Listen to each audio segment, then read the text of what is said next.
The Samsung Galaxy S8 and S8 Plus are equipped with one of the best smartphone cameras, along with a comprehensive range of modes and settings. So here's 40 plus tips to help you get to grips with mobile photography and video capture.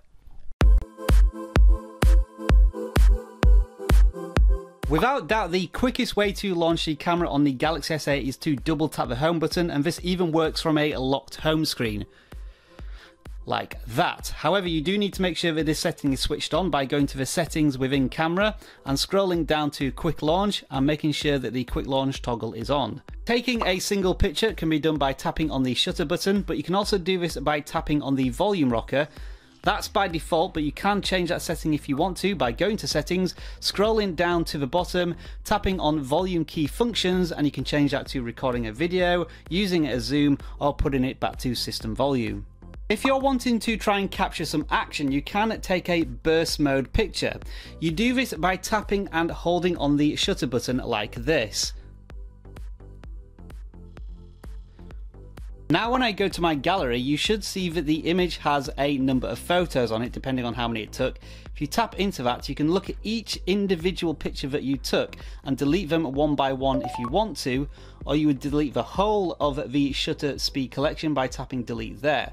However, if you wanted to try and animate all of these pictures, you can go into the picture, tap on the three dots in the top right hand corner, choose animate, and that should create an animated image out of it, and then you can edit it and save it if you want to.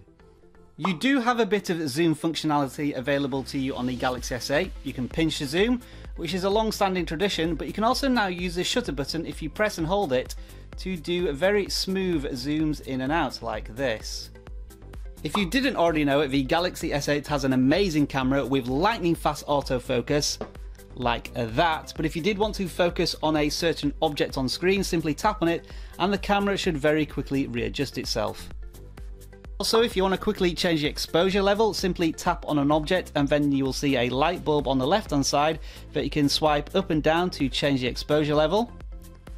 And don't forget the usual tried and trusted settings on cameras these days, HDR mode, which you can set to auto, on or off, which will take multiple pictures, stitch them together to get better contrast from your images, and the flash mode, which you can switch to auto, off or on. And if you want to fix the focus point, simply long press on whatever is currently in focus. So now even when I remove that object, it will still stay focused on nothing essentially. And then to reset autofocus, simply tap anywhere on screen. And as you can see, it's focused on the object in the background. As opposed to locking your focus to a certain point, you can lock your focus to an object. To do this, go to settings and enable tracking AF. Then when you go back to the camera, tap on whatever object you want to track. So now, whenever I move this object, the camera should remain focused on this and follow it around, making it very easy to take pictures and focus on the object that you so desire. If you swipe up or down on screen, that will switch from the rear facing camera to selfie mode. Hello everyone.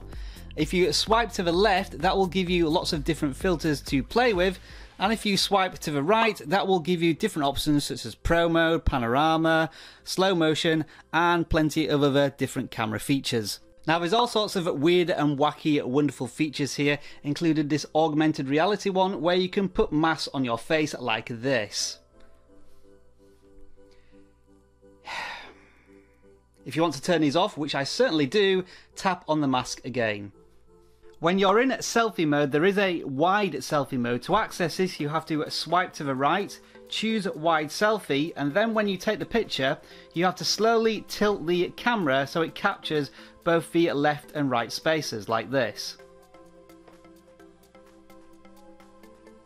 A couple of things to note about camera resolution. Go to the settings and the first option is the resolution for your rear facing camera and the front facing camera is the second one. And if you do go into picture size, if you want to have a picture that fills the camera screen, that would be 18.5 by 9. So if I now back out to the camera, you should see that it fills the whole screen, but that doesn't necessarily mean you'll get the best camera picture. The one that you probably want for standard wide screen pictures will be the 16 by 9 one, but that isn't the highest resolution. The highest resolution is the default one, which is 4 by 3. If you need to use a timer on the camera, you can do by going to settings, it's halfway down. you have the option for 2, 5 or 10 seconds with the timer, and if you need to take more than one shot, for example 3 shots to make sure you get your pose right, you can toggle that on as well. Just like picture resolution, video resolution is also divided into your rear facing camera and your front facing camera. When you tap on them, you can select different resolutions such as 4K all the way down to HD, but it should be noted that you can only do certain things in certain resolutions. For example, you can't do video effects and tracking autofocus when you're recording in the higher resolutions at 60 frames a second, so bear that in mind before you start recording a video. It's also very important to note that when you're framing a picture, you're framing it using a static picture, not a video. For example, if I press record now, watch how the image is cropped. So I've sliced off the top of the box here. In order to avoid that problem, when you're framing your picture, if you press and hold the record button, that won't actually start the recording, but it will show you what the video frame will look like. So you can easily frame your shot before starting recording. When you are recording video and the current mode allows it, you can take static pictures by pressing on the camera button here. But in some modes, for example like 60 frames a second, you can't do this.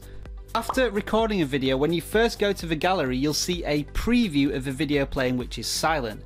But if you want more controls and to listen to the video, you can press on the play button, and then you'll have gesture controls. For example, if you swipe up and down on the left hand side, that changes the brightness. If you swipe left and right, that scrubs the video so you can go forwards and backwards. And if you swipe up and down on the right hand side of the screen, that will change the volume.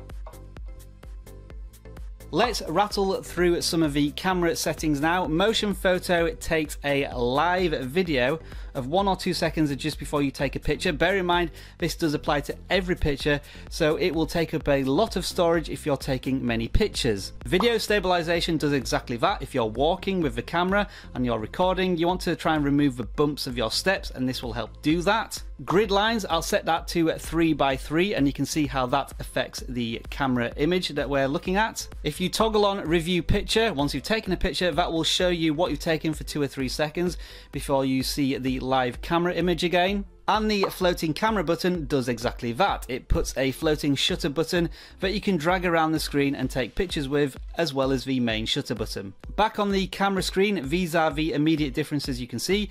We have the grid lines, which helps if you're looking at rules of third for taking pictures. We've got the extra shutter button here, which I can drag around the screen and put it anywhere I want, and if I tap on it, that's your preview screen of the picture you've just taken. And now for some more unique ways to capture pictures.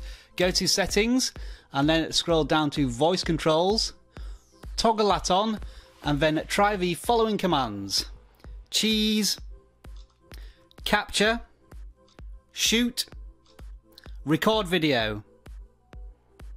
There are also a few unique ways to take selfie pictures. If you scroll down to shooting methods and make sure that tap screen, show palm and tap heart rate sensor are all on, and then watch this. On the camera, if I tap on the screen, it will simply take a picture after focusing. If I lift my palm up, it will eventually take a picture. And once it's recognized my face, if I put my finger on the finger sensor at the back, it will also take a picture. If you want to have a bit of fun with the camera, you can try using Bixby to identify items. So if you tap on the Bixby eye, that will identify an object and try and give you information based on it either being an image or shopping. For example, the Galaxy S8 box brings up no results. If you look at the image, it brings up random boxes that are black. Let's try this with something else.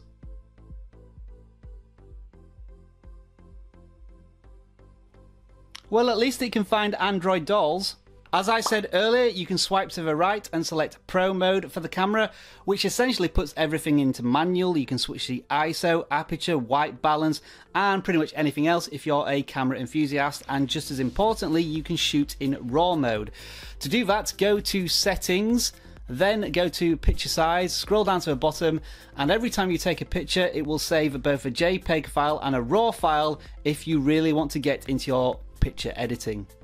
If you do want to save storage on your device, you can use a micro SD card. When you insert it, this pop-up will appear in the camera application, saying that any pictures taken will be stored to the SD card by default, with the exception of some burst mode shots and effects that are taken on various camera settings. When you do have an SD card inserted, you will have a new option in the settings. If you scroll down towards the bottom, you will have storage location, which you can set to SD card or device. And finally, if you have been making so many changes to your camera you don't know where you are, like me in this tutorial, scroll down to the very bottom of the camera settings and you can reset everything to defaults. Phew! And that's your full guide to the Samsung Galaxy S8 camera. If you enjoyed this video, don't forget to give it a thumbs up and stay tuned to the Video Gadgets journal for a complete guide to this handset that will include more than 100 tips just like this. Thanks very much for watching, enjoy the rest of your tech day, bye for now.